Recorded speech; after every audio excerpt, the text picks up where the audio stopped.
The Bulls and Bears this week: Gary B. Smith, Jonas Max Ferris, John Layfield, along with Hadley Heath Manning and Chuck Rocha. Welcome to everybody. Gary B., are these Democrats worried about the wrong thing? Well, they're worried about $1.5 trillion to the deficit, which I disagree with. But here's the problem. The debt is forecasted to be, over the next few years, $88 trillion.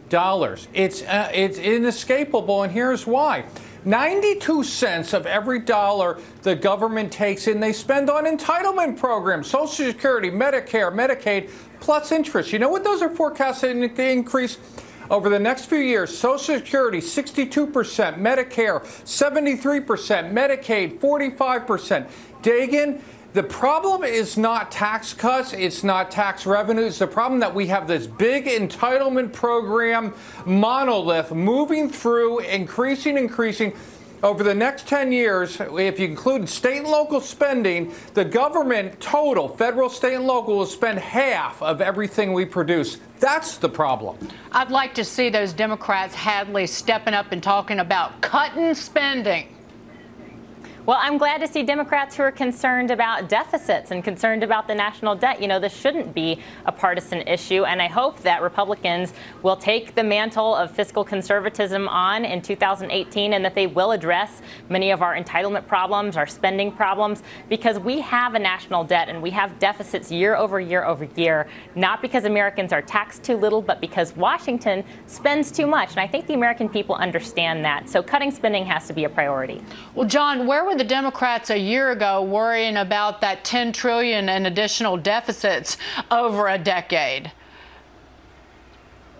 They were nowhere. They've been nowhere since 2000, when the debt doubled under Bush and President Bush, and doubled again under President Obama. And as the great philosopher Ricky Bobby once said, with all due respect, the only thing that is bipartisan in D.C. is incompetence. And there's no nice way to say this. They're absolute buffoons up there. This dog and pony show is nothing but a bait and switch. We're talking about having $32 trillion in a federal deficit in 10 years. And all they're arguing about is this $1.5 trillion, if it is $1.5 trillion. Some say one, some say this dynamic scoring is fuzzy at best. You're ignoring 96% of the debt that is going to be out there. This is simply covering up years and years of mismanagement of this country's finances. And understand this, $32 trillion, if you have a normal interest rate, we're going to pay $1.6 trillion in only 10 years on debt interest alone. Think about what they could go into for schools. We're going to have no money for anything but entitlements and deficit spending, nothing else. Well, Chuck, I want to bring up your brethren's fuzzy math from the top of this segment. I'm not sure how he gets to that north of $2 trillion. Maybe he's factoring in that some of these tax cuts don't expire, but that ain't how the law is written. Well, you know, it's interesting in Washington, D.C., if you've got a lobbyist or if you've got a team of lobbyists, this tax bill is probably pretty good for you because your lobbyists have been working hard for you. Back to Gary B's point about the debt, I've spent this whole week down here in South Florida in some of our national parks, and guess what? The rates on those have gone up because the national parks don't have no money, and they've said they've been stricken for money, but we have enough money to give all of these tax cuts to these corporations. Now, if it stimulates the economy, I'm going to be the first one to jump up here on this stool and talk about it as a small businessman, but I think we can walk and chew gum at the same time, and I think we should be doing things that helps everybody instead of just a few. Jonas, here's one thing. We will never close the annual budget deficit unless we grow revenue and grow the economy faster than it's been growing over the last decade. Revenue's only been growing the last 2 years when the deficit has grown at 1%. It should be growing at 3 to 5% during an expansion. This is how we get there, this tax reform. I should have an Aston Martin, but I don't. You know, I will say, first of all, I'd like to congratulate Chuck on his new show on Animal Planet. I really like that. It's going to be amazing. I'd also like to say, look, I'm all for this corporate tax cut, but the bottom line is it's a 15% move in the wrong direction on the deficit. Yes, we needed a corporate tax rate that was similar to other countries for a lot of competitive reasons, but that's only half the game. These other countries have other taxes to make up for lower corporate tax. Germany is running a surplus right now, and we're going in the hole because we're not in a recession. We should be doing the same thing. It's not because they have low corporate tax. It's because they have a near 20% value-added tax. We're going to have the taxes on the other side that these other countries have if we're going to have a corporate tax rate that's similar to other countries. That's what we've got to move into next, in addition into cutting the entitlements as well to make this budget deficit go away in good times. Gary B., this is what Jonas is saying. We need more taxes so we can give all that money to the government because they can't cut anything. And even Mitch McConnell said after this tax bill was passed, Gary B., Mitch said, I'm not touching Social Security and Medicare next year.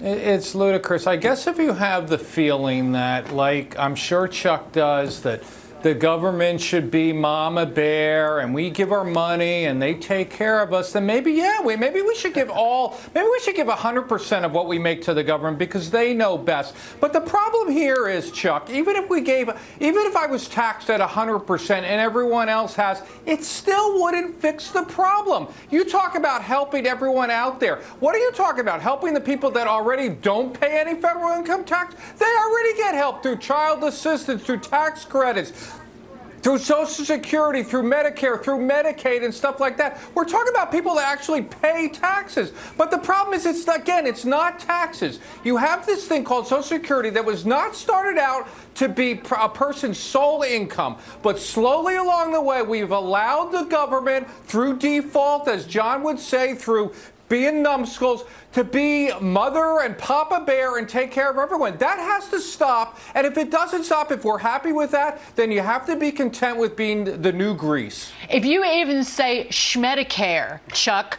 you've got Granny off the cliff commercials running against you in the midterm elections. Medicare, the hospital fund, it runs out of money in about 11 years and benefits automatically get cut to 88 cents on the dollar. Why isn't somebody standing on the floor of the House screaming to high heaven about that? You don't see Republicans talking about this deficit right now, but I guarantee as a political consultant in 6 months we're going to be talking about the same thing Gary B's talking about, and talking about the bulk of this being on Social Security and Medicare, because a lot of poor working folks who've paid a lot of payroll taxes and a lot of taxes in their lifetime, like my father, rely on Social Security. We made a promise to these people. Sure, let's try to run it more efficiently. I'm not saying that we should be Papa Bear, Mama Bear. I know a lot about bears because I run a wildlife show, but what I'm saying is the things we should be doing is taking care of those people we made a promise to. John, final word to you. Look, I like Chuck's Crocodile Dundee shirt. The wildlife is pretty much Chuck's normal lifestyle on weekends, not necessarily bears.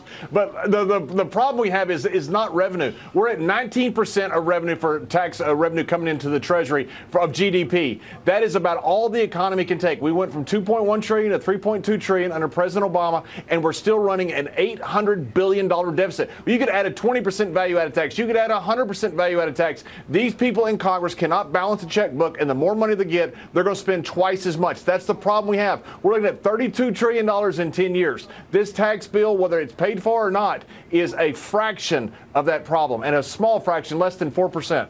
If you earned it, it's your money. It ain't the government's. Thank you, guys and gals.